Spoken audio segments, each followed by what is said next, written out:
I'm catching up with Sharon KOTZEN ahead of racing in the Eastern Cape on Friday. We're joined by Maxi Girl. We'll touch on her a little bit later. First up doing duty for the yard in race 1 on Friday will be Mio Destino. Now he's racing off a short break for the gelding.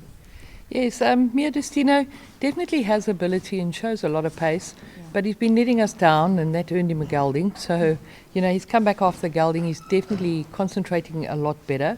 He's quite a hot horse, so we've got a compression mask and we've added the cheek pieces as well, just to make sure that he puts his mind on the job, and definitely a much better run expected from him. Now, a horse that definitely came on well with the gelding is Tower of London in race 2, and he had his first run back after the procedure last time out. It was a really encouraging effort. He was finishing well late, and though he takes on older on Friday, Sharon, I think he's going to really enjoy the step up to the mile. He definitely is. He definitely needs further as well.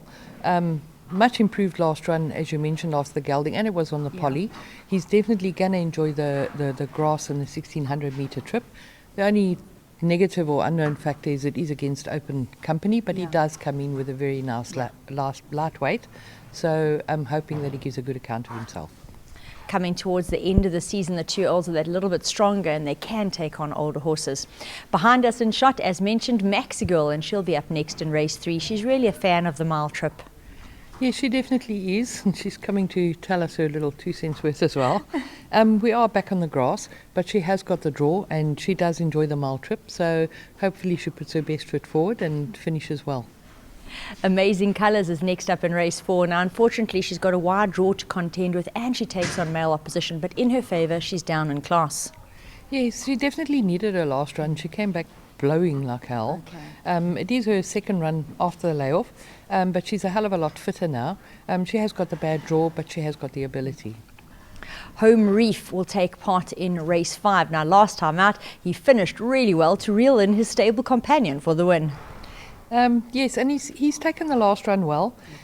He's got the draw this time, and we're just hoping that he remembers what he did last time and gives another good account of himself. 2 runners in race 6. Blue Palace is back off a little bit of a break. She showed good improvement in her start prior to the break. She'll be joined by Pomo's Big Spender. Yes, Blue Palace, she's got a bit of a bad draw, but she does enjoy the 1400 metres, so we are expecting a good run from her.